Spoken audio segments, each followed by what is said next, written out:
Bom, Tatiana, eu que agradeço, tá, o convite de vocês pela segunda vez aqui está colaborando aqui com esse projeto, né, do Instituto. Satisfação minha e baita responsabilidade, né? Eu sempre estou acompanhando aqui as pessoas que estão participando, né? Vi que o último foi o Malara, então estou com toda a responsabilidade aí de ficar no mesmo nível que ele, né? Então, agradeço o convite e vamos bater um papo. Você quer que eu me apresente aqui e já comece com algum ponto? Fico à vontade aqui, estou em casa, é isso mesmo? Perfeito. Vamos lá então. Pessoal, para quem não me conhece, eu sou Yuri Camilo, eu sou especialista em investigações na ICTS Protivit, consultoria de gestão de riscos, muito antiga aí no mercado. Como a Tatiane trouxe, né, eu criei um canal, né, durante a pandemia, no início da pandemia de 2020, para falar sobre investigações, entrevistas, compliance de forma geral, que se chama Projeto Entrevistador Forense. Então, quem não segue ainda, fazer meu jabá aqui, dá uma olhadinha lá no YouTube, YouTube, Instagram, Spotify. Eu sempre estou postando algum vídeo, algum comentário por lá, tá bom? E é um trabalho voluntário, né? Eu faço isso daí justamente porque eu gosto de trocar ideia, trocar experiência e passar um pouco da minha vivência do dia a dia, né? Então, muito do que está lá é realmente o que eu vivencio no dia a dia. Bom, esse tema ele é bem legal, tá? Eu não vou falar muito aqui de currículo meu, então estão todos convidados a me conectar lá no LinkedIn, tá? Yuri Camilo, é fácil de achar e aí vocês com certeza terão mais detalhes um pouquinho lá sobre a minha experiência. Vamos bater um papo aqui que é o que interessa, né? Pessoal, esse tema ele é super importante porque, né, porque eu acredito que quando a gente está fazendo investigação ou vai começar a fazer investigações, a gente deve de fato ter ciência de que alguns cuidados a gente deve tomar durante as investigações e principalmente quando a gente deve se ater a alguns perigos, né? Então eu queria falar um pouquinho primeiro aqui com vocês em relação a perigos de investigações mal conduzidas, né? Ou investigações que são realizadas de formas inapropriadas, né? Eu sempre gosto de fazer relação das investigações com gestão de risco, tá? E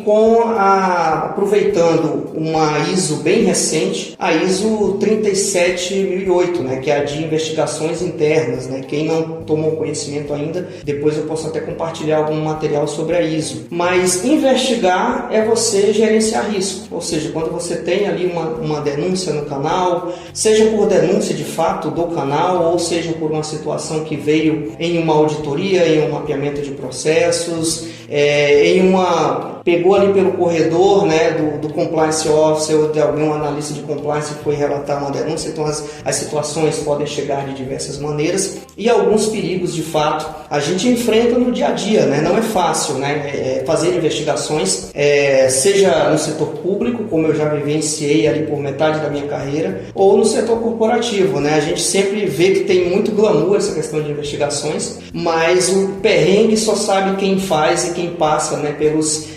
perigos, né, e situações adversas do dia a dia. Então isso é bem interessante e é isso que eu vou procurar trazer aqui para vocês. Eu queria trazer para vocês aqui 5 pilares ou vértices que eu queria abordar essa minha fala com vocês aqui. Fiquem à vontade para que vocês me interrompam a hora que vocês acharem melhor e necessário. Tem 5 situações que eu acho importantes da gente se atentar e se a gente fizer uma investigação bem sucedida, com certeza esses 5 pilares eles vão estar bem delineados na nossa investigação. Mas se um deles eventualmente não for bem seguido ou bem tratado durante as investigações, a gente pode ter problemas, a gente pode ter perigos durante essa investigação. E perigo aqui, trazendo a questão de gestão de risco, perigo eu estou atrelando aqui ao dano em potencial, ou seja, qual é o dano em potencial que uma investigação mal conduzida vai resultar aqui pra gente, tá? Então, quais são esses 5 vértices? O primeiro deles é informação, o segundo, pessoas, o terceiro, tecnologia, o quarto, processos e o quinto, gestão. Vou falar um pouquinho deles agora de uma forma um pouco mais detida. Informação, pessoal, e aqui eu estou focando muito na questão de confidencialidade. Eu fiz parte de um grupo de investigação no setor público, eu fui policial, e muitas das vezes a gente segregava as informações, segmentava as informações, ou seja, algumas equipes elas não sabiam o que as outras estavam fazendo. Claro que isso, em uma área de compliance que é só você, né, é o equipe, ou seja, é só você que faz tudo ali, você é o coordenador, você é o analista, você que faz tudo, fica difícil de você segmentar qualquer tipo de informação de você mesmo, né?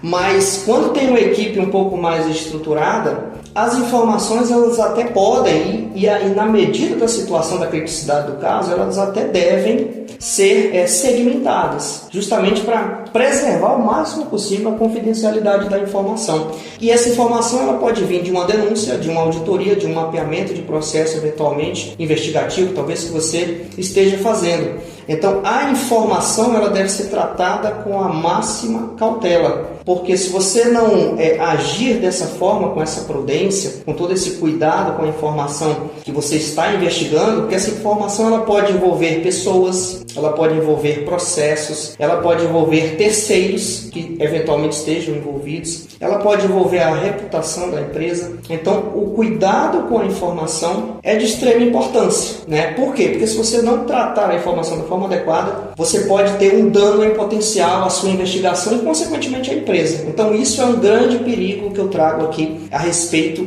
do controle da informação. Eu travei aqui porque o meu computador ele deu uma tela preta aqui, mas eu acho que voltou. Vocês estão me ouvindo, né? Ou não? Perfeito. Apareceu uma tela aqui de mudança de navegador, eu até fiquei assustado aqui. O que é isso, né? Mas vamos lá. Informação, pessoal, eu falei para vocês. O segundo ponto, pessoas, né? E a ISO, a 37008, ela traz um ponto que eu acho super importante, que é da competência da equipe e da capacitação. Ou seja, a gente está falando aqui de qualificação, de treinamento, de perfil, de aptidão para fazer investigação. Eu já falei isso até em outros bate-papos, em outros treinamentos. Eu conheço pessoas que são ótimas para investigar fraudes, mas se você coloca para investigar um desvio de comportamento, aqui falando de forma geral assédios, a pessoa ela não vai saber desenvolver. Por quê? Porque ela não tem aptidão para aquilo. E vice-versa. Eu conheço colegas que adoram fazer entrevistas ou investigações de assédio, né? Elas se dão muito bem com aquele tipo de investigação. E às vezes as empresas até separam, né? Quando tem um time um pouco mais robusto, separam as investigações de fraude, é um time que trata, e as investigações, digamos, de desvio de comportamento de assédio é outro time que trata. Justamente por quê? Para você colocar o melhor perfil, a melhor pessoa, o melhor entrevistador para fazer aquela atividade específica. Porque isso, se for feito de uma forma equivocada, de uma forma inapropriada e sem a competência necessária, isso pode ser um perigo para a sua investigação. Pode causar desdobramentos desnecessários para a sua investigação. Pode causar um descrédito ao sistema de gestão de compliance da empresa, se você trabalhar em uma empresa. Pode manchar, eventualmente, a sua consultoria, se você for um consultor, eventualmente, você fez um trabalho que não teve aquela acuracidade necessária, não chegou no denominador comum, e isso pode manchar a sua consultoria, eventualmente. Então, o ponto de pessoas é super importante, deve ser observado com todo cuidado, principalmente quando se fala de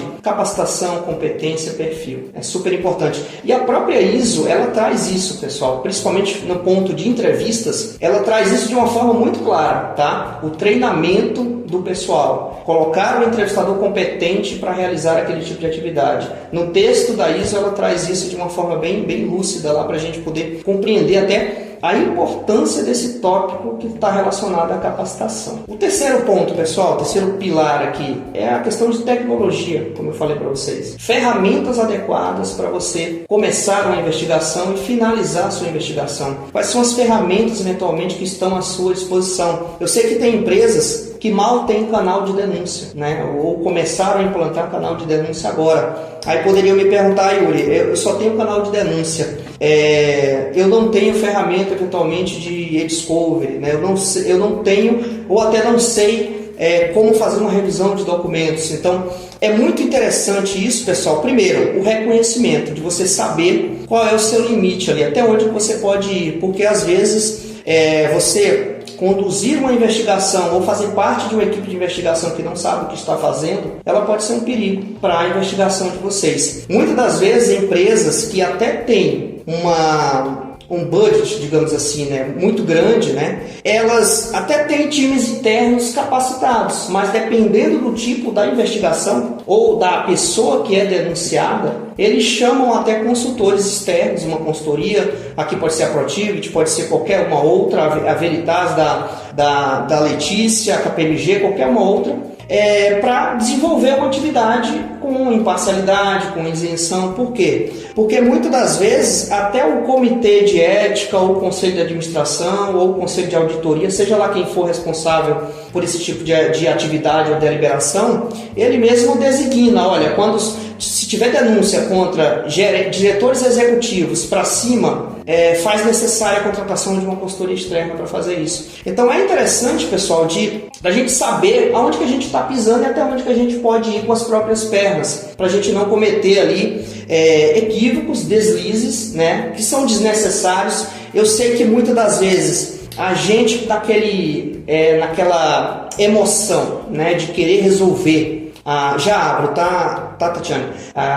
Naquela emoção de querer resolver o caso por conta própria, às vezes a gente acaba se atrapalhando, se equivocando e cometendo alguns deslizes durante a nossa investigação. Então é muito importante a gente saber, olha, o que eu vou usar de tecnologia, o que eu tenho, até onde que eu posso ir, quais são aqui as minhas possibilidades de atuação em termos tecnológicos, para que você eventualmente não faça uma investigação e lá na frente constate-se que a investigação foi mal conduzida, porque você olhou apenas no Outlook lá do coleguinha que estava sendo denunciado, e aí escapou um e-mail lá que seria o, entre aspas aqui, que o pessoal costuma falar, o batom na cueca ali de uma fraude ou de uma assédio, e você não pegou. Não pegou porque eventualmente ficou caçando e-mail no Outlook, né? Isso não é e-discovery, né? Isso é até aventurar de forma até equivocada, tá bom? Eu vou abrir aqui para Tatiane falar. Você quer falar, Tatiane? Tá com a mão levantada? Uhum. Ela travou ou foi eu que travei? Foi ela, né? Tatiane, você deu uma travada. Você pode repetir? Você travou a sua tela. Exato. Olha, é uma prática comum de mercado, né? E eu concordo com você a respeito da informação, tá? O que as empresas costumam fazer, né? Elas elaboram NDA, né? Ou seja, né? Cláusulas de não vazamento de informação, ou seja, a empresa ela fica impedida de compartilhar qualquer tipo de informação, tá? E isso eu vejo que é uma prática no mercado e de certa forma acaba indo de encontro a essa questão da informação. Eu concordo com você, tá? O ideal seria o quê? As empresas poderem tratar de uma forma geral tudo internamente. Mas a gente sabe que esse não é o cenário que a maioria das empresas enfrenta. Tem times enxutos, muitas das vezes não tem recursos necessários, malemar tem um canal de denúncia, né, que até às vezes até gerido por uma consultoria externa, eventualmente. E essa questão da informação, de certa forma, ela acaba sendo passada. Olha, o analista de compliance lá, ele recebe a informação do canal, eventualmente foi deliberado, foi decidido por um comitê qualquer que era uma consultoria externa que deveria tratar esse assunto e a empresa solicita propostas, né? O que eu percebo muito durante as conversas, até por ser um consultor, é que algumas empresas, até de forma correta, elas quando vão passar o caso para a gente, elas passam de uma forma muito macro até que seja fechado o contrato, após o envio da proposta e tudo mais. Só a partir daí que a gente tem acesso a algumas informações que são, de certa forma, um pouco mais restritas e confidenciais. Principalmente se envolver a alta direção da empresa, tá? Então, esse é um ponto muito interessante, tá, Tatiana, que você colocou, e deve sempre ficar no radar. Por quê? Porque os perigos que eventualmente são danos em potenciais que eu coloquei para vocês a informação, ele deve sempre ser gerenciado, ou seja, ele é um risco que ele vai sempre estar batendo ali na nossa porta e a gente deve gerenciar ele. Como é que a gente gerencia? Tentando segregar ao máximo a informação, como eu falei para vocês. Olha, Se é uma consultoria que vai ser contratada, vamos elaborar um contrato aqui de cláusula de confidencialidade, que qualquer vazamento de informação a consultoria poderá sofrer algum tipo de sanção, justamente para a gente tentar colocar o máximo de camadas possíveis para que esse risco ele seja controlado e mitigado. Mas ele sempre vai estar ali batendo na nossa porta, tá? E para todas essas situações que eu vou colocar aqui para vocês, pessoas também, a gente sempre vai ter o risco de, mesmo o profissional competente, eventualmente ele cometer um certo deslize. Tecnologia também, eventualmente, já aconteceu até assim, em investigações usando o e-discovery, de alguma informação eventualmente passar despercebido por consultorias e eventualmente depois de uma shadow, para quem não sabe o que é shadow, é como se fosse uma auditoria da consultoria que fez a investigação. A shadow vai lá e descobre um ponto ali que considerou de atenção que eventualmente passou despercebido pela consultoria, ou seja, a consultoria tinha toda a tecnologia à disposição dela, mas eventualmente uma coisa ou outra passou despercebido e precisa fazer novamente contornos ali na investigação, no escopo da investigação ou algo nesse sentido, ou voltar em um ponto específico da investigação. O ponto que eu ia trazer mais à frente, que são os dois últimos, é processo, tá? Então eu acho muito interessante e talvez não seja surpresa para vocês, até hoje tem grandes empresas no Brasil, e eu tenho conhecimento disso porque eu tenho colegas que trabalham em grandes empresas, que não têm uma política de investigação corporativa dentro da empresa, e são empresas muito grandes, empresas aí de caráter nacional e às vezes até internacional, que não tem uma política clara de investigação corporativa. Isso é espantoso, mas é realidade para muitas empresas. E aqui eu não estou falando de pequena e média empresa, eu estou falando de empresas grandes, né? Inclusive clientes que a gente atende, que se você for perguntar qual é a política de investigação corporativa, eles não têm. O máximo que tem é um código de conduta, é uma política de conflito de interesse, é uma política de LGPD, né? Então isso é um ponto muito interessante. Já abro, tá, Luiz? É um ponto muito interessante, por quê? Porque isso é um grande perigo, é um dano em potencial. Uma vez até me perguntaram, né? Falou, Yuri, olha, o jurídico aqui, ele veio me perguntar sobre como que eu formalizo os relatórios de investigações. Ele veio me perguntar isso, era um colega, ele veio fazer um benchmark comigo, né? E eu disse, olha, o ideal era você ter uma política que abordasse esses pontos, né? Quando você vai investigar uma fraude, quais são os procedimentos que você deve fazer? Quando você vai investigar um desvio de comportamento, um assédio, quais são os procedimentos que você deve adotar até a finalização da investigação do relatório e apresentação para um eventual comitê que eventualmente tenha algum membro jurídico ali dentro. Então, o colega não tinha esse tipo de política, ele estava pensando em criar até esse tipo de normativa interna para a empresa dele, e era até uma empresa relativamente de médio ou grande porte.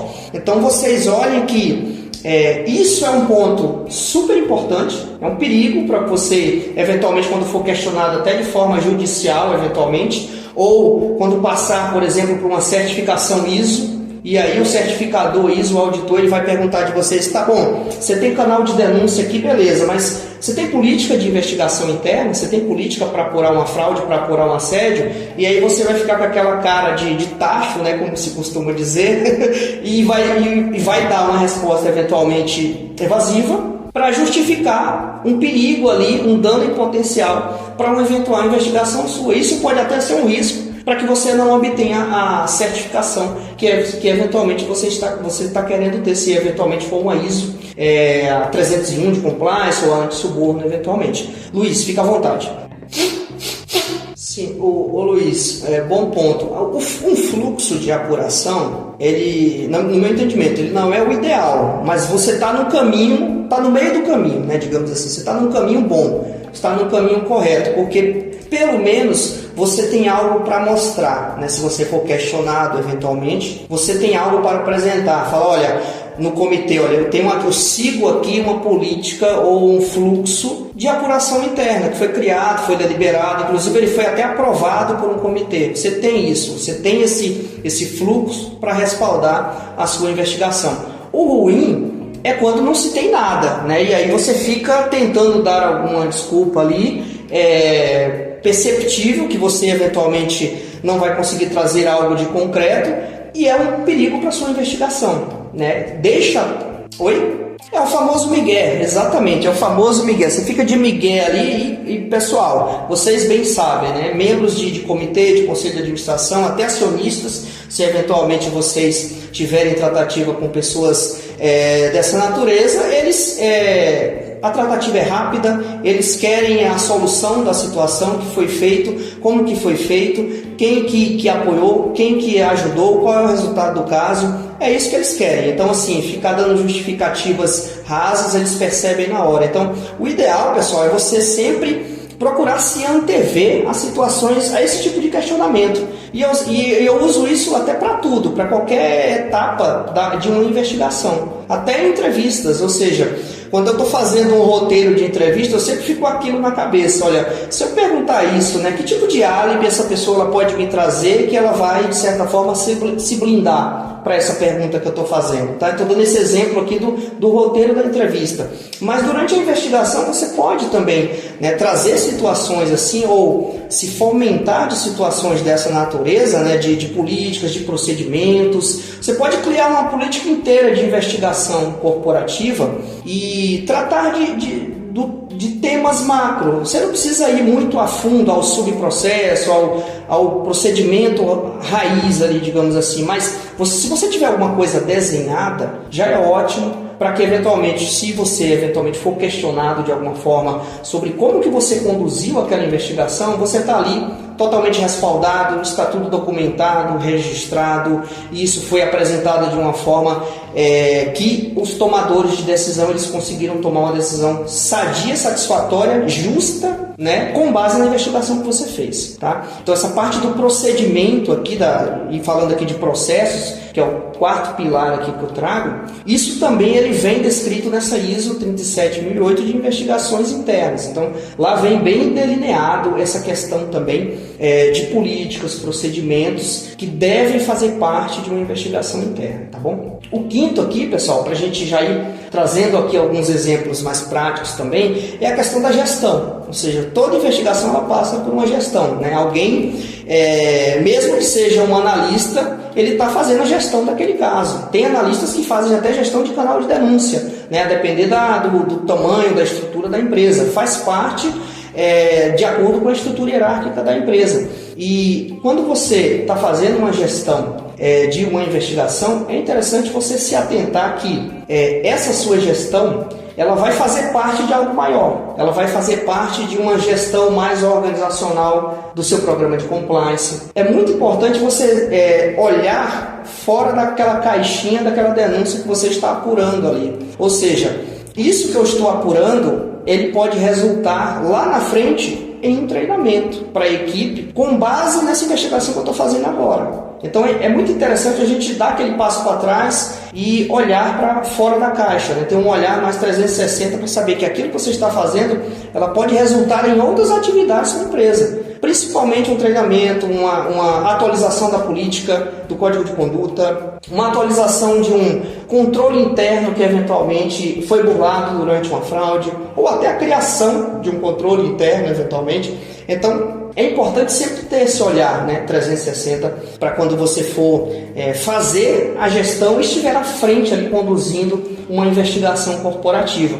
Porque se eventualmente isso não for olhado de uma forma macro, a empresa lá na frente ela pode até perder com isso, porque ela vai estar deixando de atuar de uma forma mais preventiva, talvez até de uma forma preditiva, eu arrisco dizer. Por quê? Porque você investigando e entendendo como que foi, falando de fraude aqui, entendendo como foi o modus operandi da fraude, você consegue lá na frente predizer que comportamentos similares àquele que você estava apurando, eles não ocorram novamente, ou pelo menos que eles sejam mitigados cada vez mais. Por quê? Porque você vai começar a criar camadas ali para que situações similares àquela que você já tratou não ocorram novamente. Então, sempre procure fazer isso, né? Ter um olhar 360, e a gestão aqui eu trago esse ponto, ou seja, não ficar só bitolado ali na investigação que eventualmente você está fazendo naquele momento e pensar sempre que aquela investigação sua ela pode resultar em algo bem maior, pessoal. Quando eu estou trazendo aqui perigos, muitos dos perigos aqui que eu falei, eles são internos. Eu divido aqui a questão dos perigos em internos e externos. Muito do que eu já falei aqui é perigo interno.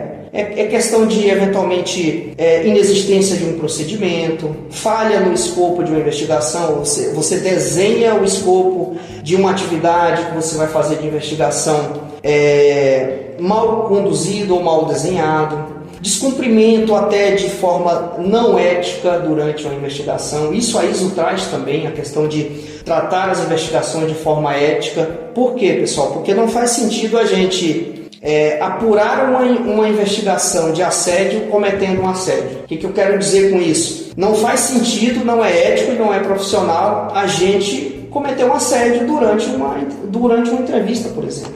Vocês bem sabem que, em caso de desvio de comportamento, que são assédios de forma geral, aqui falando de forma macro, a maior ferramenta de investigação que tem é a entrevista. Dificilmente você vai conseguir coletar alguma mensagem de Teams, alguma mensagem de WhatsApp. A partir do momento do trabalho remoto, até que essas informações elas começaram a surgir de uma forma mais gradativa e auxiliaram.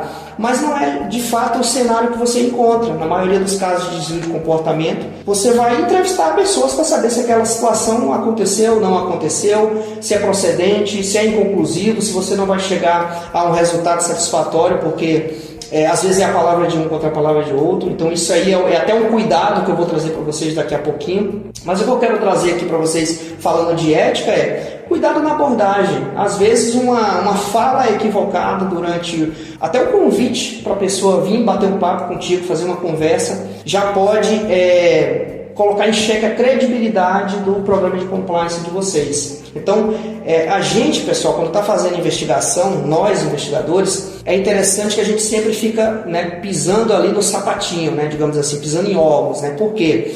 Porque quando a investigação é bem sucedida, e a gente consegue elucidar o caso e de certa forma, trilhamos um caminho bom para todo mundo, seja para a vítima ou para a suposta vítima ou para o suposto agressor, se a gente pisa em falso ali, a gente pode causar um dano grave.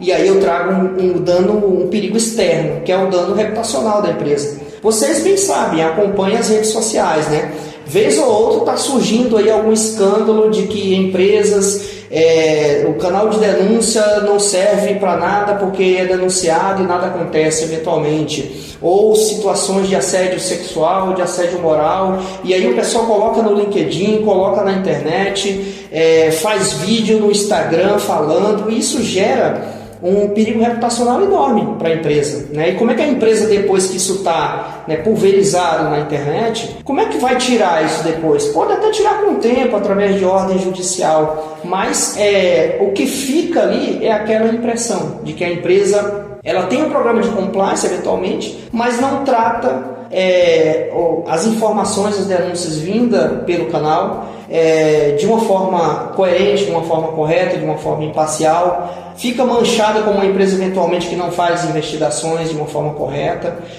que não soluciona os casos. Isso é um grande perigo externo ali, essa questão reputacional, que todas as empresas elas podem sofrer esse tipo de revés aí durante a sua atividade econômica e comercial, e isso vai impactar em outro ponto que eu queria trazer para vocês, que é a continuidade do negócio. Ou seja, a reputação da empresa ela impacta na continuidade do negócio daquela empresa. E aqui eu estou falando até em questão não só de reputação em si, ou seja, do nome da empresa no mercado, mas eu estou falando também em termos financeiros. A empresa ela pode sofrer algum impacto financeiro em razão ali de uma eventual sanção, se for uma empresa listada eventualmente na bolsa, se tiver envolvido em algum escândalo ali de corrupção eventualmente, isso pode causar prejuízos significativos para a empresa. Então, são perigos externos que eu estou trazendo aqui para vocês, que entre aspas aqui, uma simples investigação talvez de um assédio sexual,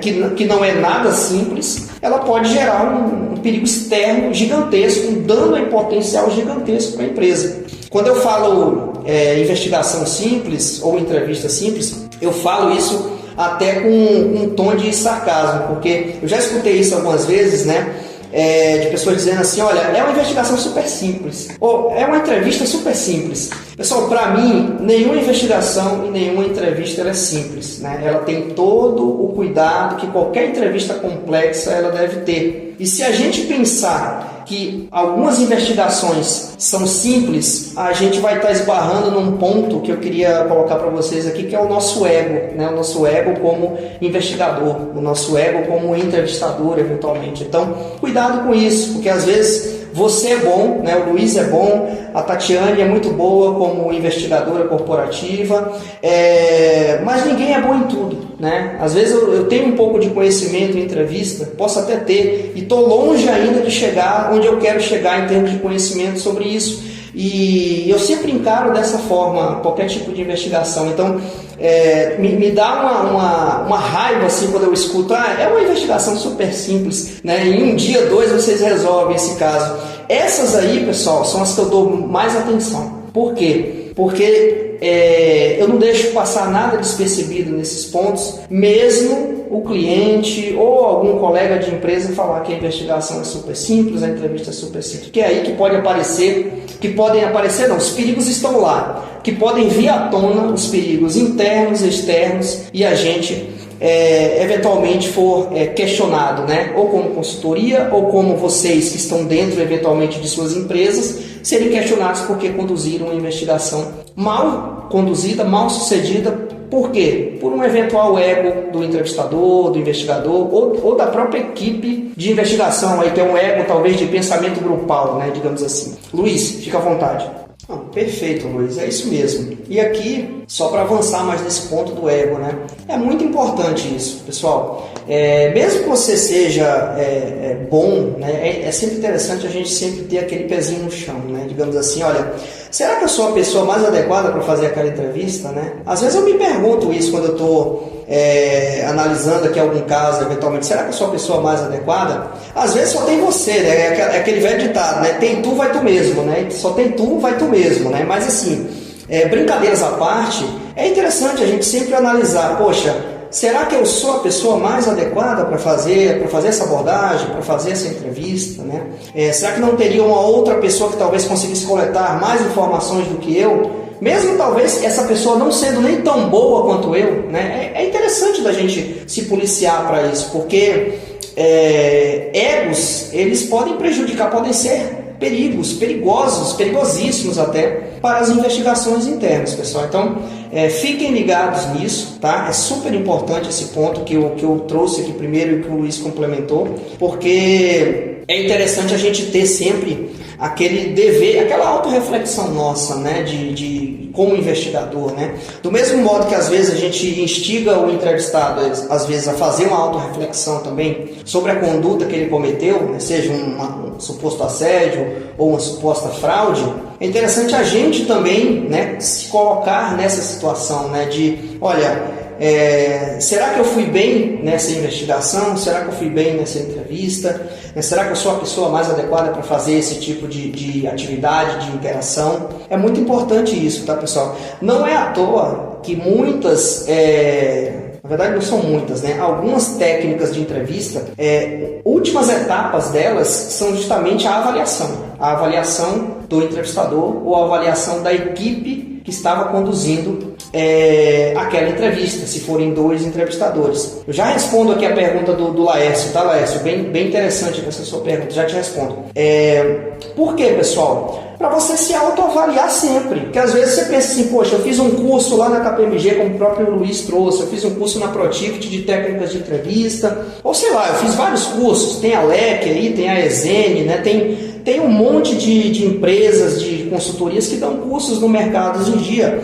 A maioria deles são cursos muito bons, né? Basicamente muito equiparados assim, os cursos. E aí você tem certificações, né? É uma sopa de letrinha lá no seu LinkedIn, né? Após o seu nome ali. Mas, eventualmente, a gente tem que baixar a bola um pouco para ver, será que eu sou a pessoa realmente indicada para fazer essa investigação, para fazer essa entrevista? Porque um passo em falso, como eu falei para vocês, a gente fica, né, andando ali, pisando em ovos, né, andando no sapatinho, porque qualquer situação, aquele dano em potencial ali, ele pode vir à tona e gerar um puta risco ali para nossa atividade. Beleza, pessoal? Antes de eu trazer até alguns exemplos aqui de perigos e falar até um pouco de cuidados durante as abordagens nas investigações, essa pergunta do Laércio, que ela é bem legal, né? Se a ISO 37008 ela é certificável.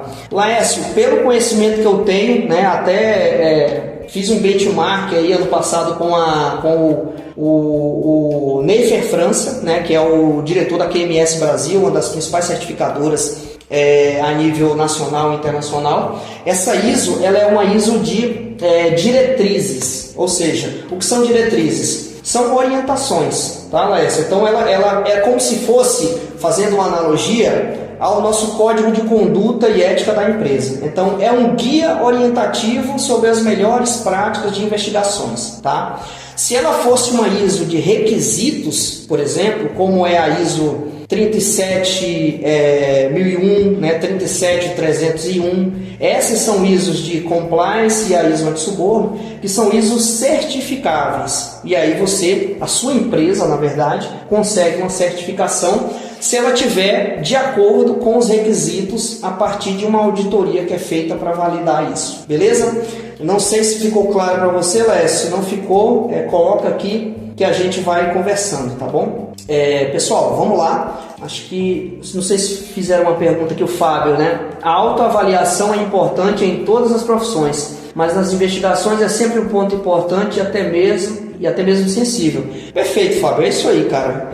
Sempre se autoavaliar. E aqui eu trago um ponto a mais, né? Se reciclar, ou seja, sempre fazer curso, estudar, mesmo que você ache, poxa, eu sou bom nisso, é sempre interessante a gente se reciclar, né? Porque às vezes um colega de trabalho, a gente conversando sobre investigação, como a gente está fazendo agora aqui, batendo um papo sobre investigação, pode aparecer uma luz ali no fim do túnel de uma investigação eventualmente que você está fazendo, ou até que você já concluiu, que você não teve talvez aquele insight, né, aquele tirocínio ali naquela situação, e eventualmente com bate-papos como esse que o IPACOM faz e é muito louvável, né? Vocês ficam com outros insights, né? É super interessante, a gente sempre está aberto para novas ideias, novos posicionamentos, beleza? Eu queria trazer alguns exemplos aqui, pessoal. Uma situação que ocorreu comigo, né? E eu vi que isso está bem...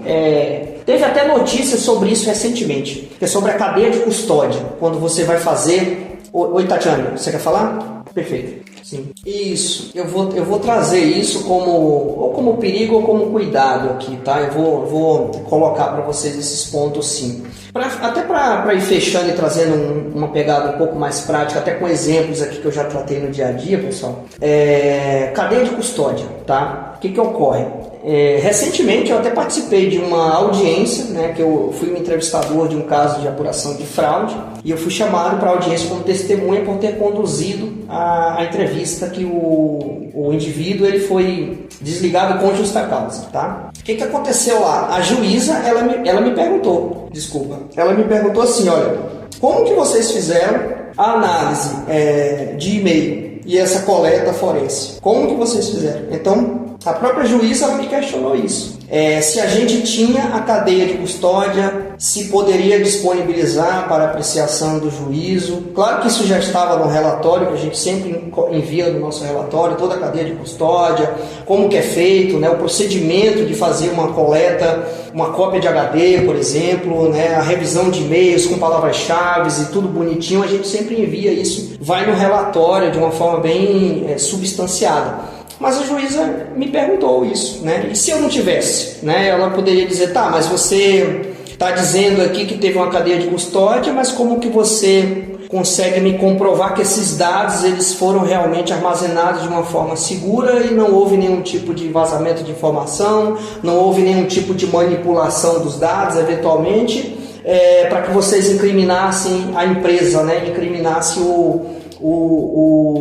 o autor aqui da ação, digamos assim. Ela poderia ter me perguntado isso, né? Claro que eu saberia responder, Ela não foi à frente, por quê? Porque a gente apresentou todas as informações lá, mas se atentem para isso, pessoal. Eventualmente, quando tem um desligamento por justa causa, vocês podem ser acionados, vocês, eu digo, as empresas, né, podem ser acionados judicialmente e, eventualmente, vocês serem questionados por isso, né? Como que foi a entrevista? Inclusive, a outra pergunta que ela me fez, quais foram os métodos que eu utilizei durante a entrevista, as técnicas e tudo mais. Eu expliquei de uma forma bem resumida lá para ela, mas eu expliquei o que foi feito, entrevista empática, dignidade, com respeito e tudo mais. E o demitido, digamos assim, né, o funcionário fraudador desligado, ele estava lá na audiência e estava ouvindo tudo que eu estava falando, tá? Então, inclusive eu disse até para a juíza, eu falei, a senhora pode até perguntar dele, que no final ele até agradeceu pela condução da entrevista, ele vai confirmar isso com toda certeza. E foi o que aconteceu, tá? Então, assim, é interessante vocês estarem preparados para esse tipo de situação. E uma investigação eventualmente mal conduzida ou com ausência de protocolos ou procedimentos, vocês podem ser pegos de surpresas com questionamentos desse sentido, tá? Mais perigos em investigação, pessoal, decisões precipitadas, isso é muito grave. Muitas das vezes a empresa descobre uma situação, antes mesmo de iniciar uma investigação, ela toma uma decisão precipitada, já faz um desligamento, talvez do suspeito ali principal, pensando que só aquela situação vai resolver o problema dela. Então isso é um perigo para uma investigação que vai se iniciar dessa forma. Por quê? Porque essa investigação ela pode lá na frente ter uma conclusão não tão satisfatória como, por exemplo, se você deixasse a pessoa trabalhando, tivesse mais calma, coletasse todas as informações, eventualmente, que precisassem de uma investigação mais ampla, aí sim, eventualmente, você poderia fazer um desligamento com ou sem justa causa, avaliaria se vale a pena entrevistar a pessoa ou não, e aí desligaria de uma forma mais justa e mais adequada, tá? Mas eu vejo que, falando aqui como consultor, tem muitas empresas que tomam decisões dessa forma e depois chamam a gente, digamos assim, as consultorias, para tapar poeira, digamos assim, ou tentar minimizar o estrago que já foi feito, tá bom? Luiz, fica à vontade. É isso aí, vai lá. É bom, vamos bater papo. Olha, pelo que você está trazendo, não tinha muito mais para onde vocês irem, né? Então, nesse caso, eu concordo com você no sentido de que talvez a justa causa seria uma decisão muito forte ali, porque essa pessoa poderia reverter essa justa causa de uma forma muito fácil até, porque vocês não teriam como suportar isso depois. Olha, demitiu-os por justa causa, tá, mas qual foi a falta grave? Qual foi a situação que eventualmente ele cometeu? Vocês não teriam nenhum tipo de elemento comprobatório para apresentar eventualmente em juízo isso, né? E esse teu ponto, Luiz, eu recebi uma pergunta um tempo atrás, eu ia até fazer um vídeo sobre isso, né? Não sei se ainda vou, mas o colega me perguntou, ele falou assim, Yuri, eu tenho uma situação aqui, é um pouco parecida com essa tua, tá? Ele falou, olha, eu tenho uma situação aqui que eu tenho uma evidência de câmera, tá? Que uma situação de desvio comportamental aconteceu, tá? Eles viram por câmera e aí qual foi a decisão da empresa? Vamos desligar sem justa causa, né? Dizer que é eventualmente por performance ou alguma coisa nesse sentido, para a gente não expor pessoas eventualmente que estavam envolvidas ali naquela gravação, naquele circuito de CFTV. Ele me perguntou, foi a decisão mais acertada? Né? E aí eu respondi como um advogado, né? Eu falei, cara, depende. E olhei, depois eu mandei um áudio para ele e falei, cara, é o seguinte, nessa situação não tem decisão acertada. Vocês tomaram a melhor decisão que vocês viram com base nas informações que vocês tinham. E se vocês analisaram que internamente não faria sentido expor, se vocês já tinham uma decisão ali com base numa evidência de circuito CFTV, que a melhor alternativa ali para não expor mais as pessoas era fazer um desligamento de um deles sem justa causa, foi a decisão melhor acertada que vocês tomaram. Então assim, ele falou, olha, essa foi a nossa decisão, inclusive foi o que o nosso jurídico recomendou fazer, tá? Então assim, depende muito do caso ao caso, tá, Luiz? Nesse ponto que você trouxe, sem ter muito para onde ir em termos de investigação e sem ter embasamento em termos de prova, eu faria, né, aconselharia, na verdade, investigadores nem devem, né, fazer esse tipo de conselho, no sentido de quem investigar, né, orientar o que fazer, mas isso acho que fica muito a cargo de um comitê deliberativo. Mas a melhor alternativa, na minha opinião, era um desligamento normal e vida de série. Tá? Eu acho que seria mais sadio ali, mais saudável para todas as partes envolvidas, tá? E pessoal, muitas empresas fazem dessa forma, tá? Evitam até uma entrevista para não expor de forma desnecessária ou uma vítima, né? Ou o próprio eventualmente denunciado ali por uma situação que eventualmente aconteceu, tá? Então, decisões desse sentido são difíceis de serem tomadas porque nem sempre tem uma regra do jogo, né? Na maioria das vezes, em investigações internas não tem regra do jogo, né? Você toma a decisão, às vezes com base até em experiências passadas que você já vivenciou, eventualmente, que deram certo, né? Então, essa é a minha resposta para você, tá, Luiz? Tatiana, você quer falar? Podemos? Não, você apareceu aí, eu pensei que você queria falar, mas vamos lá. Beleza, perfeito. Beleza, pessoal, trazendo alguns cuidados aqui, tá? Isso são situações até que já me perguntaram no dia a dia das investigações. Sobre o feedback. Fiz uma investigação. Como que eu vou dar o feedback depois para os envolvidos, né? E teve uma pessoa que me trouxe uma situação muito curiosa, né? Que ela falou assim, olha, a gente teve que envolver o gerente da unidade, eventualmente, que era um polo em outro local distante, a gente teve que envolver o gerente da unidade para dar esse feedback. E quando o gerente da unidade foi dar o feedback, desculpa a palavra aqui, deu merda, né? Ou seja, o cara não soube falar, né? Não houve um alinhamento entre a área de compliance ou a área que estava apurando ali com esse gerente ali da unidade para dizer, olha, o que ele deveria falar, até onde que ele deveria ir. Então o cara falou o que ele queria falar, basicamente com as informações que foram passadas para ele. E a investigação resultou, né, em a vítima colocar em xeque a credibilidade do programa de compliance da empresa. Então, pessoal, feedbacks, no meu entendimento aqui como profissional de compliance,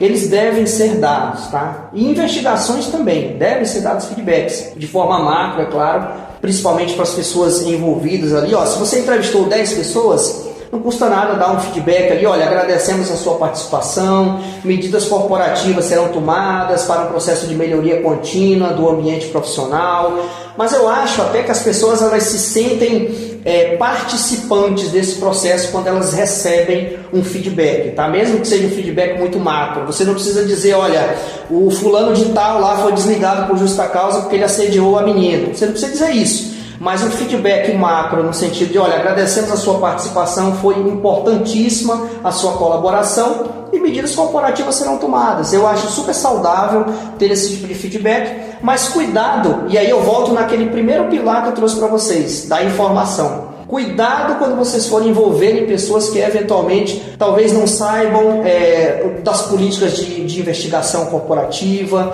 talvez não saibam, não seja a pessoa mais adequada para dar um feedback daquele, e se for dar, sempre tem alguém talvez ali da área de compliance ou do RH junto para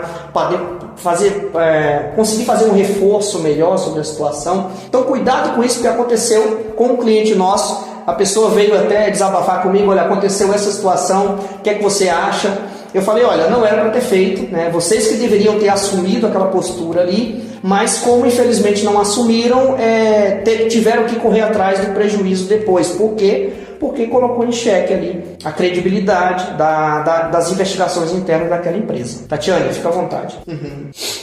Perfeito. Sobre isso, se você tiver um grande amplo leque, né, de participantes, fica até inviável você fazer isso, né? Mas se forem poucas pessoas e ali pessoas eventualmente que testemunharam a situação, você até falou de questão de desvio de comportamento, se eu não me engano, então sim, se foram pessoas que eventualmente testemunharam o fato, ou alguém que presenciou, ou que colaborou de fato com a investigação, trazendo eventualmente algum print de informação, algum áudio, né, algum documento, algum registro, para esse tipo de pessoa, né, que são colaboradores da investigação, seria interessante você dar um reporte, no meu entendimento, tá? No sentido de, olha, bem simples, agradecemos a sua colaboração, medidas corporativas serão tomadas e fim de papo, tá? Por quê?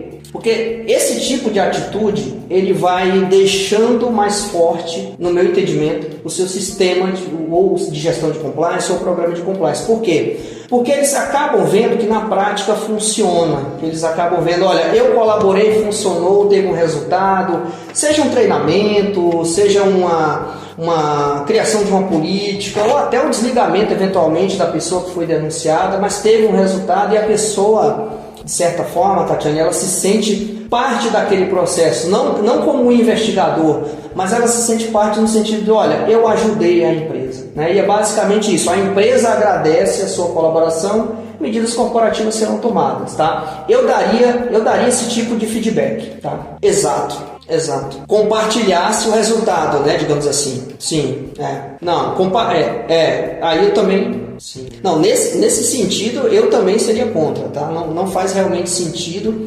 Você vai estar compartilhando informações desnecessárias para uma pessoa que não deveria ter acesso a esse tipo de informação. Mas um agradecimento formal eu acho que deve existir, tá? Para as pessoas que participam ali. Claro, se for muita gente, acho que fica até inviável, mas a depender da situação, como eu trouxe para você aquele exemplo, uma pessoa colaborativa ali que participou ativamente, né, ou mais de uma até, faz sentido ali fazer um agradecimento formal, tá? No meu entendimento, tá? Agora, abrir o resultado da investigação, dizer o que foi que aconteceu, né, quem foram os entrevistados e tudo mais, isso daí eu já acho que é demais, tá? Sim. É porque também, às vezes as pessoas, elas no final das entrevistas, você sabe bem, elas perguntam, né? Tá, mas vocês vão me dar um retorno depois, né? Elas perguntam isso, né? Vocês vão me dar um retorno depois, né? Aí você fala, olha, exatamente. É isso. O que eu costumo dizer muitas das vezes, assim, olha, é que é possível que exista um retorno, mas o retorno também vai ser no dia a dia. Às vezes eu digo isso para pessoas, o retorno você vai perceber no dia a dia, na mudança de postura da empresa, provavelmente na mudança de postura das pessoas. Então, o retorno, ele vai vir na prática, no seu dia a dia. Com certeza você vai perceber isso. Muitas das vezes eu digo isso no final da entrevista, que a pessoa já fica mais tranquila, né? Porque senão, se você disser, não, vai ter um retorno, vai ter um feedback, aí a pessoa fica lá esperando, e não tem nada, né? Nem um oi, né? Dizendo assim, olha, obrigado, a investigação encerrou. Então, você fechando a entrevista talvez com essa mensagem final, a pessoa já fica, né, bem mais tranquila de que alguma coisa vai surtir efeito, né, daquela colaboração que ela deu ali durante aquela entrevista, digamos assim, tá? Bem interessante. Pessoal, muitas das vezes o pessoal me pergunta, Yuri, preciso entrevistar? Eu sou investigador, eu tenho aqui evidências cabais de uma fraude, aquele batom na cueca, como se diz. Preciso entrevistar? É uma pergunta até que eu faço para vocês. O que vocês acham? Perfeito. O que você acha, Tatiane? Estou te vendo aqui também. O que você acha? Sim, perfeito. Eu concordo com vocês, tá? Apesar de ser entrevistador, eu sempre digo para todo mundo, olha, vamos entrevistar todo mundo. Mas a gente sabe que não é assim, né, pessoal? No dia a dia não é assim que funciona. E eu concordo com vocês no sentido de que, olha, a depender da situação, se a gente tem realmente uma prova ali cabal, seja da fraude, seja do assédio, muitas empresas elas optam por não entrevistar o denunciado para não expor demais tanto o denunciado, né, quanto as pessoas eventualmente que estão envolvidas ali na investigação. Então muitas empresas fazem isso, tá? E utilizam isso como uma prática até eventualmente recorrente. Agora, depende muito também do perfil da empresa. A gente tem clientes aqui que eles querem ver sangue, né, como se diz, né? Vamos lá, coloca lá na sala, vamos entrevistar que eu quero ver o cara confessar. É perfil da empresa, pessoal. A gente falou aqui lá no início de risco. É um apetite de risco que eventualmente a empresa tem, né? Ela está disposta a ir até as últimas consequências, eventualmente entrevistar, desligar com justa causa, inclusive até processar a pessoa após, né, investigação interna. Tem empresas que fazem isso. A gente tem clientes aqui que fazem isso também. Então, assim, depende muito do apetite de risco que a empresa está disposta a correr. Depende, se for fraude, depende da fraude, porque às vezes envolve dinheiro e muito dinheiro, e a empresa vai querer correr atrás disso depois para tentar reaver pelo menos parte desse valor. Então faz sentido entrevistar até para ver se o próprio entrevistado entrega ali algumas informações, né? E até outros envolvidos, tá? Mas assim, nesse ponto, né? O próprio Francisco aqui, o Erivelto, trouxe que entrevistaria. A depender da situação, até no meu entendimento, pessoal, eu acredito que vale a pena entrevistar, até porque assim, e não é aqui falando como entrevistador, tá? É fazendo uma avaliação estratégica da investigação. Muitas das vezes a gente não tem, a gente pensa que tem a informação correta ou de fato ali temos o batom na cueca da situação. Mas já aconteceu em casos aqui nossos, a gente pensou que a gente tinha tudo e quando chega na entrevista no final, a pessoa admite, confessa lá e traz informações novas que não eram foco da investigação até aquele momento, tá? Inclusive pessoas, situações, processos internos que foram eventualmente borrados e quebrados que não passaram pelo escrutínio ali da investigação até aquele momento. Então são situações que eventualmente podem acontecer. Então, a depender do caso, por exemplo, aí eu resgato o que a Tatiane falou. Está na dúvida, olha, eu não estou confortável aqui com essa justa causa, né? Estou na dúvida ainda, então vamos entrevistar. Porque aí a gente tenta, né, ir com essa ferramenta da entrevista até o final da investigação, porque aí a gente consegue arredondar de uma forma melhor ali a investigação. Mas eu não sou aquele cara apaixonado, claro, sou apaixonado por entrevista, sou. Mas eu não morro de paixões, por exemplo, quando o cliente diz, Yuri, eu não quero entrevistar. Ok, perfeito. Vamos entender por que não quer e aí a gente vai deliberar ali se faz sentido, se não faz sentido. Mas isso é o apetite de risco que a empresa tem, tá? Vai lá, Tatiana. Esse é um ponto bem interessante. Eu fiz até um artigo sobre isso, acho que foi no final do ano passado, mais ou menos, que é justamente esse ponto, Tatiana. É a palavra de um contra a palavra do outro. Às vezes a situação acontece entre duas pessoas apenas, né? E você não tem prova, às vezes nem testemunha você tem, né? A vítima denuncia lá e você tem duas pessoas só para entrevistar, porque não consegue às vezes entrevistar mais ninguém, são só aquelas duas pessoas. Como é que faz isso, né? E como é que chega numa solução? A gente tem casos aqui que muitas das vezes para esse tipo de situação o resultado chega a ser até inconclusivo, tá? Por quê? Porque a gente não tem muitas das vezes como afirmar categoricamente por prova que a vítima está dizendo a verdade ou que o denunciado ele eventualmente está mentindo, ele está dissimulando que a situação realmente aconteceu. Então são situações muito críticas para as empresas. A gente tem clientes aqui, né, que tratam com a gente muitos casos que só são desvio de comportamento, questão de assédio de fato, e muitas das vezes eles acionam a gente porque eles têm esse tipo de situação interna lá. Olha, é a vítima e o denunciado só para entrevistar, né? E às vezes a gente não chega realmente numa conclusão. Está inconclusiva a situação. Por quê? Porque às vezes nem a vítima ela passa substância ao que ela está trazendo, tá? Pode ter acontecido? Até pode.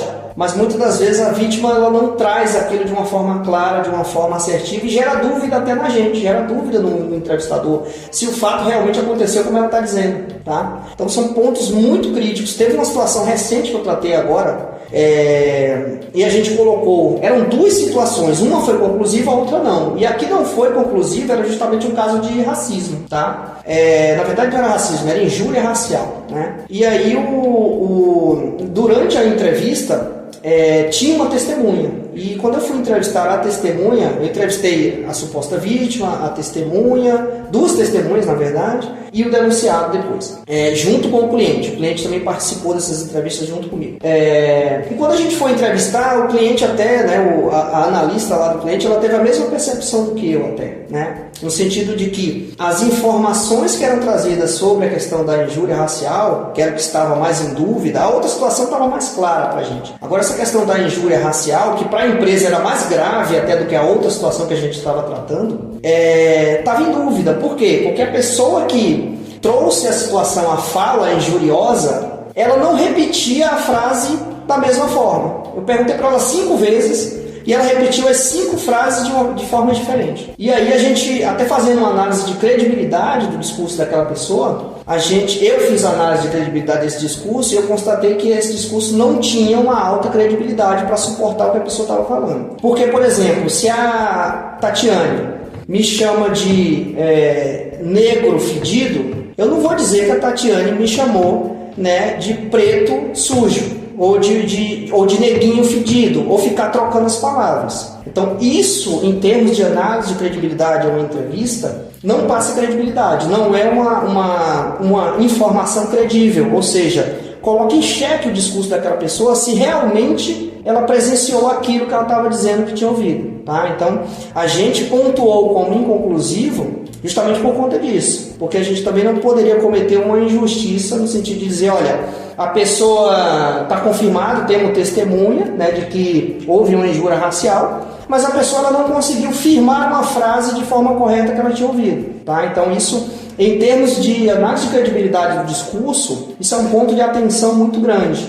Né? Foi o que eu ponderei para o cliente. Eu falei, não consigo, com base nas ferramentas que eu utilizei, ferramentas de cunho metodológico, eu não consigo afirmar que essa pessoa tem alta credibilidade no discurso que ela está trazendo, com base nesses critérios aqui de análise que eu estou fazendo. Tá? Não vou entrar muito em detalhe em uma pegada mais técnica aqui para não avançar muito nesse ponto. Mas foi isso que aconteceu. Então, em um ponto da denúncia, a gente colocou como inconclusivo, que foi essa questão da injúria racial, mas colocamos inconclusivo como uma ressalva, que existia comportamento inadequado por parte do denunciado, mas não que a injúria racial que era procedente, ou que estava sendo confirmada. Né? Sobre a outra situação ali, que seria já uma questão mais de assédio, foi confirmado de fato. Tá? Então, para você ver, Tatiane, como é difícil a gente tratar esse tipo de situação. E aí eu queria trazer muito a parte técnica, porque se você não tiver, eventualmente, técnicas para fazer uma análise de credibilidade nesse sentido, isso pode passar despercebido para você durante a entrevista. A pessoa repete a frase de formas diferentes e você não se dá conta disso e ainda acredita no que a pessoa está falando. Tá? Então, cuidado com esse tipo de situação, porque você pode fazer uma análise injusta sobre determinada situação, tá? Sim, perfeito. Perfeito. Tá. Eu tô lendo aqui que eu não entendi bem, peraí. Caso que a empresa movida por relação comercial toma a frente da investigação em nome do complexo de forma incorreta e prejudica a investigação. Bom, nesse tipo de situação, ela tá colocando danos psicológicos por assédio. Tá, eu não sei se eu entendi bem, Mari, mas assim, nesse ponto aí, cabe avaliar o seguinte, no meu entendimento, tá? Não faz sentido duas empresas ou duas consultorias estarem apurando a mesma situação, tá? Então, sei bem o contexto que se desenrolou esse caso aí. O que às vezes acontece, que eu já falei para vocês, por exemplo, shadows, né? O que são shadows? É uma empresa avaliando uma outra que fez a investigação, por exemplo. Né? Por exemplo, a KPMG está fazendo uma shadow da investigação que a ICTS Proactivity fez. Isso pode acontecer. E aí eles podem trazer situações lá, né, pontos de atenção, que eles discordam da investigação que foi feita. Tá? Isso eles podem apontar na shadow que eles fizerem. Tá? Agora, nesse ponto aqui de fazer uma investigação de forma incorreta e prejudicar a investigação, eu nunca vi uma situação concreta nesse sentido, tá? Talvez, não sei se você consegue abrir mais aí a situação ou até falar aqui pra gente para ficar mais claro, né? Mas gera laudos até, inclusive gerando laudos que atestam fato não comprovado. Bom, se atestam fato não comprovado, aí já está agindo de má fé, né? Aí já está indo para um cenário não ético até da investigação. Ou pelo menos o microfone. Se quiser ficar com a câmera fechada, não tem problema. Boa noite, Mário. Boa noite, Mário.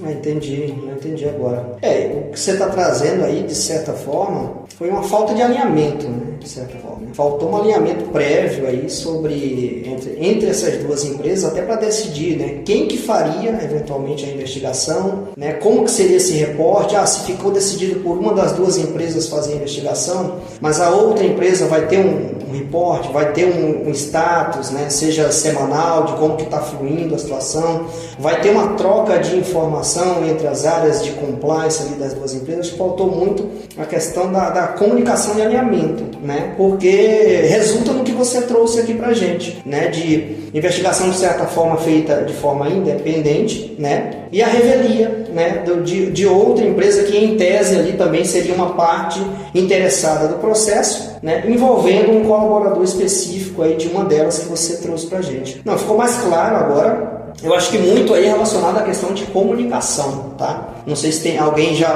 passou por alguma vivência parecida com essa da Mari e queira trazer, né? Nesse sentido, assim, Mari, o que já aconteceu das empresas se comunicarem, tá? E decidir quem que vai investigar, eventualmente, né? E como que as comunicações entre as áreas de compliance das empresas vão existir, né? Se vai existir uma reunião de status semanal ou quinzenal, até que seja finalizada a investigação, e quais as deliberações que vão ser tomadas, porque as deliberações elas podem ser tomadas pelo comitê, eventualmente, de uma empresa e pelo comitê da outra empresa, né? Que eventualmente está envolvida ali na situação também. É uma situação bem interessante, tá? Eu confesso que não ocorre de forma habitual em investigações corporativas, tá? Mas eu já vi acontecer. Exatamente, perfeito. Pessoal, não sei como é que vocês estão de tempo aí. Eu acho que eu nem combinei isso com vocês, né, Tatiane? Olha só. Não, por mim eu tô tranquilo, que eu gosto muito de falar sobre investigação, então para mim é um prazer até, mas eu fico preocupado com o pessoal aí, como é que vocês estão. Era até 9h30? Então a gente tem 20 minutos ainda aí para falar, tá tranquilo? Tá bom. Pessoal, o que eu queria trazer agora aqui, né? Alguns cases, né? Acho que fica até legal aqui a gente debatendo, né? O que foi que eu já me deparei, né? Inclusive foi esse ano. E aqui trazendo, claro, né, nessa pegada do tema nosso aqui, que é de perigos e cuidados, né, das investigações. Já me deparei assim, com situações que envolvem problema de cultura organizacional na empresa, ou seja, casos eventuais. A gente falou aqui de assédios, né? Casos de desvio de comportamento, quando existe uma certa reincidência, né? E aí, eventualmente, a empresa ela não trata a primeira situação de uma forma adequada, apropriada, ou seja, algum daqueles vértices ali que eu falei para vocês no início, daqueles 5, não foram tratados de uma forma adequada, ou não foram seguidos de uma forma adequada em termos de procedimentos, e aí passa-se 3 meses, até 6 meses no máximo, tem uma enxurrada novamente de denúncias no canal sobre praticamente a mesma situação, tá? Então, eu tratei uma situação recente que foi justamente muito similar ao que eu estou descrevendo agora para vocês. Então, e a empresa também ela não fez a meia-culpa para a gente de dizer assim, olha, a gente já apurou isso e voltou, né? Ou seja, aquele histórico, aquele passivo, a gente só foi descobrir quando a gente já estava entrevistando as pessoas, porque foram as pessoas que trouxeram para a gente. Falaram assim, inclusive, já teve denúncia sobre essa pessoa aí, o RH tratou na época lá e nada foi feito. Ou seja,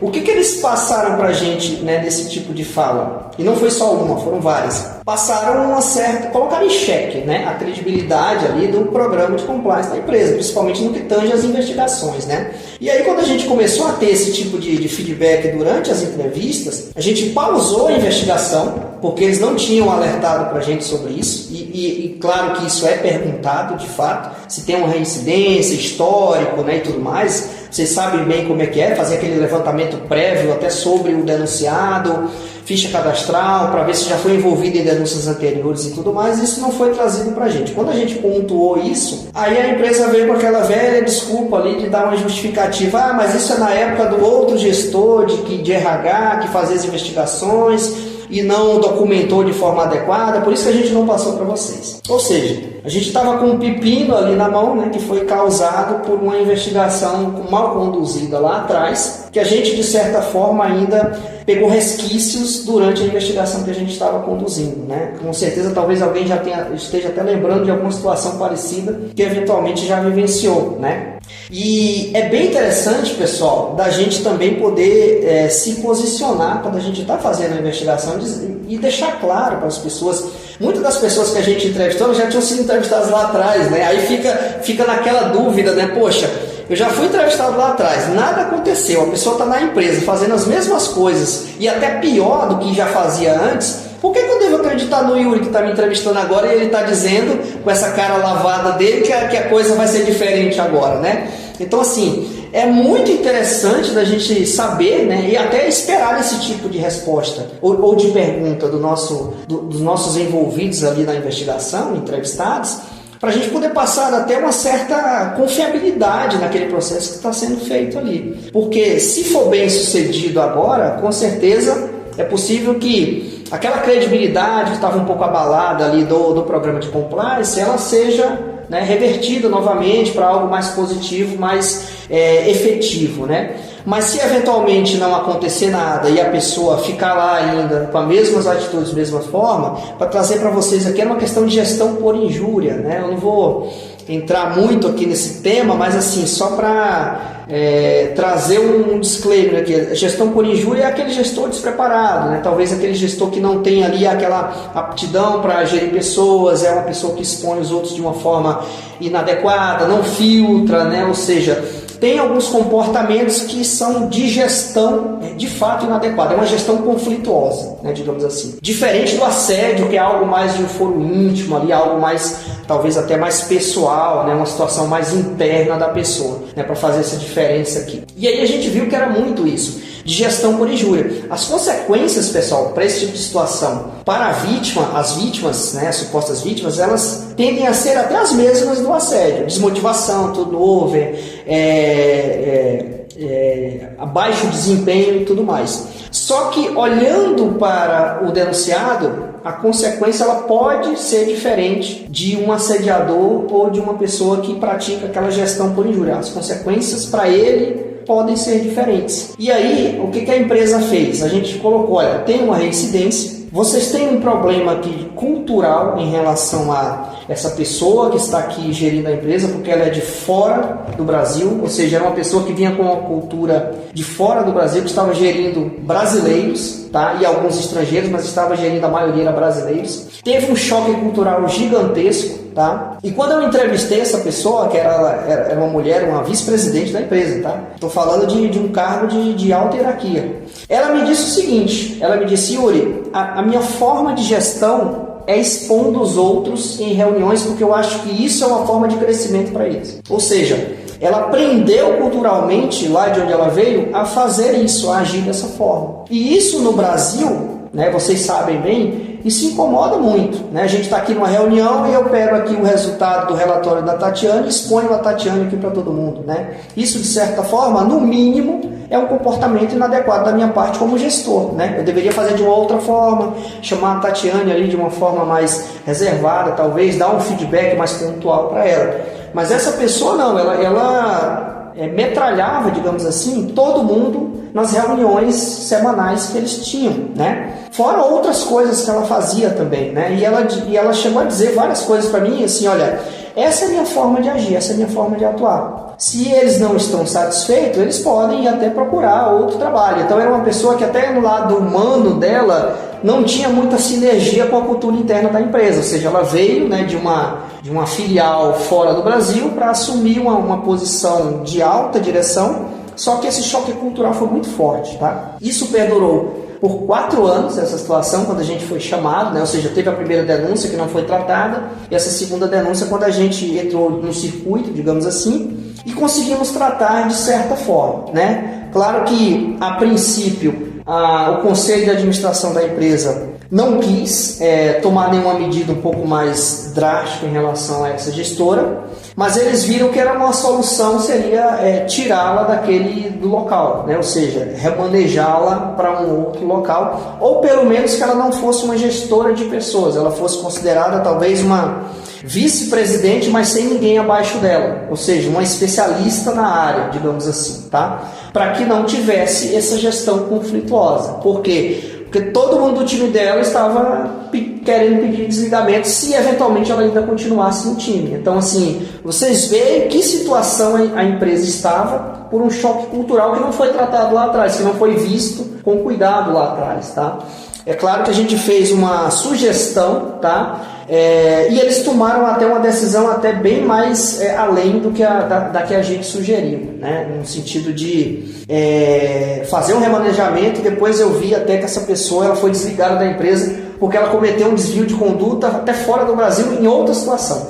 Então, assim, era uma situação grave, ela tinha 20 pessoas abaixo dela, todas as 20 pessoas estavam doentes, tá? Eu entrevistei as pessoas choravam de fato, porque estavam passando por dificuldades psicológicas até. E de fato, quando a gente foi apresentar isso para o CEO da empresa, no primeiro momento ele falou: o que vocês estão trazendo é isso aí para mim, não estou vendo como nada demais. Mas aí quando a gente foi ver, o CEO também era de fora do Brasil. Então, assim, as apurações em contextos culturais, né, são muito interessantes. E até regionais, pessoal. O Brasil é um país continental. Se você tem uma empresa que tem em todos os locais do Brasil, se você chega no Nordeste, as pessoas são acostumadas a tratar uns aos outros de uma forma. Se você chega no Sul, é outro tratamento. E por aí vai.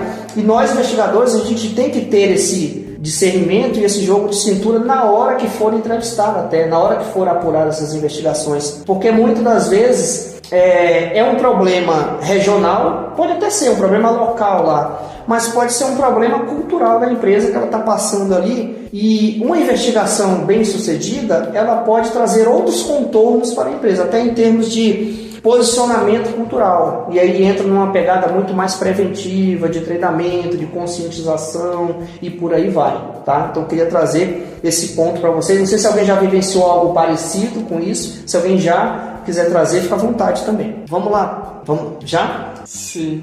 Exatamente.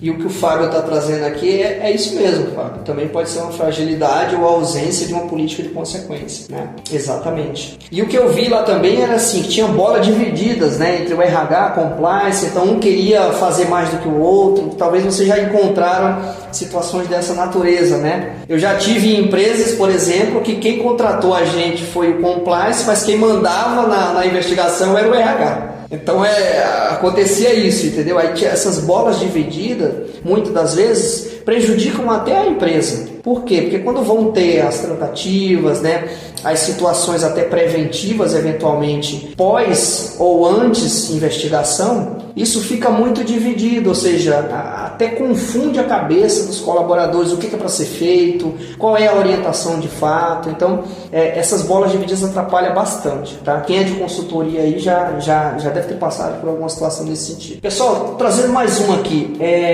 um caso bem interessante aqui também, que eu queria fazer um link aqui com aquele último reporte aqui da ACFE sobre fraude, né? Eu até postei no LinkedIn esse ponto, que é o seguinte, que o reporte lá ele está trazendo muitas situações relacionadas ao comportamento do fraudador, ou antes ou durante o cometimento da fraude.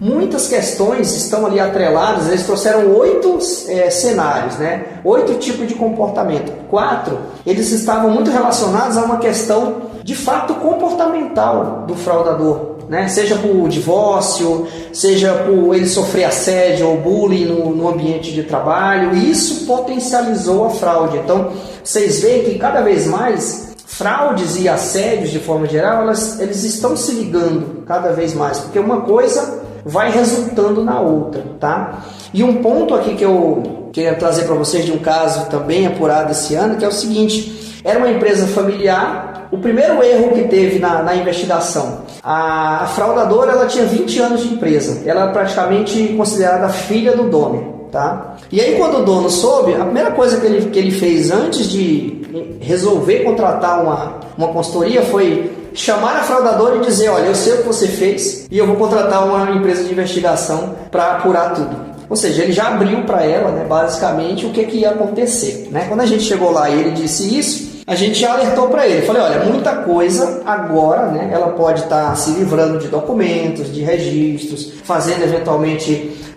dilapidação do patrimônio, qualquer coisa nesse sentido para tentar, claro, agora dificultar a investigação, né? A gente deixou claro para ele isso, até para ele não criar uma expectativa prévia ali, além do que a gente eventualmente poderia entregar para ele, né? E esse caso em si da fraude, ele estava muito alinhado com uma questão aqui de extraconjugal, ou seja, a fraudadora ela estava desviando o dinheiro da empresa para tentar E ela nem conseguiu, tá? Eu até brinquei com ela quando eu fui entrevistar ela. Eu falei, poxa, nem um beijinho você conseguiu do cara. Era uma mulher, tá? Eu brinquei isso com ela na entrevista, ela até riu comigo, tá? Porque a entrevista no final ela foi até bem tranquila.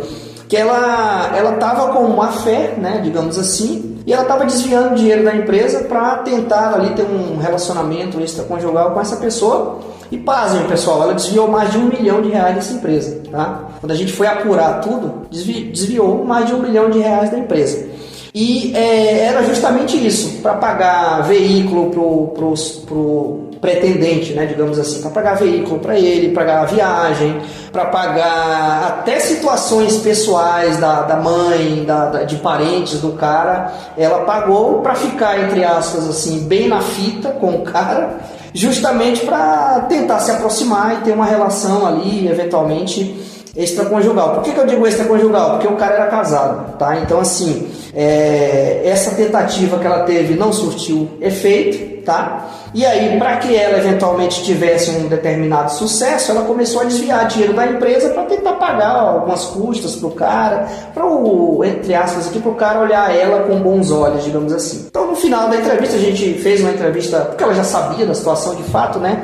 A gente trouxe ali as evidências, pediu que ela esclarecesse vários pontos que ainda eram dúvida pra gente, e no final eu ainda fiz essa brincadeira com ela. Eu falei, poxa, mas nem um beijinho rolou. Ela falou, cara, tu acredita? E ela ainda brincou comigo, ela falou, cara, tu acredita que nem isso aconteceu? Eu falei, pois é. Devia ter escolhido outro, né? Até brinquei com ela assim ainda para tentar despressurizar um pouco ali a questão da entrevista. Mas assim, foi um ponto que a gente viu, uma relação, uma tentativa de relação extraconjugal estava atrelada a uma fraude. E pode acontecer o inverso também, tá, pessoal? Então, não são raros os casos em que às vezes a gente está investigando uma fraude e aparece um assédio no meio ali de alguma coisa, uma tentativa de intimidação, né, e vice-versa. Um outro caso que eu tratei também, o cara estava envolvido em situação de conflito de interesse com o fornecedor. Nessa situação, por que ele resolveu fraudar, né, digamos assim, se envolver nesse conflito de interesse e superfaturar o que ele estava comprando do fornecedor para eles dividirem meio a meio ali, digamos assim, aquele lucro extra que estava sendo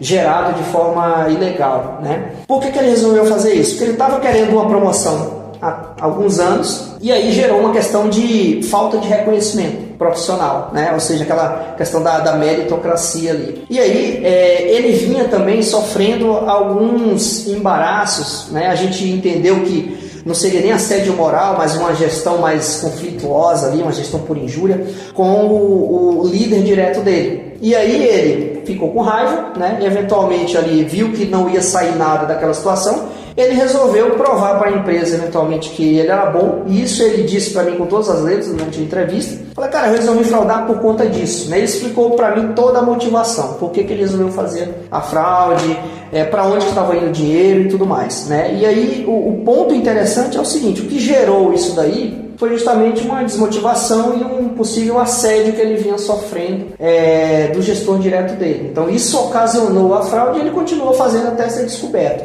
Então são situações dessa natureza que isso corroboram até o que o reporte da CFE trouxe para a gente. As situações elas estão cada vez mais entrelaçadas, no sentido de que um assédio, um assediado, ele pode virar um fraudador, tá? Então muito cuidado com isso. Por isso que eu sou um grande defensor das entrevistas, por quê? Porque as entrevistas elas possibilitam a gente chegar um pouco nesse ponto, ou seja, entender as motivações, as racionalizações ali, porque a gente consegue fazer esse ciclo, né, do compliance girar novamente, ou seja, a gente voltar lá para prevenir situações, como eu falei para vocês lá atrás. E, eventualmente, a descoberta de uma fraude, a gente pode ter o batom na cueca lá, pode, e pode decidir desligar a pessoa sem fazer a entrevista, até pode.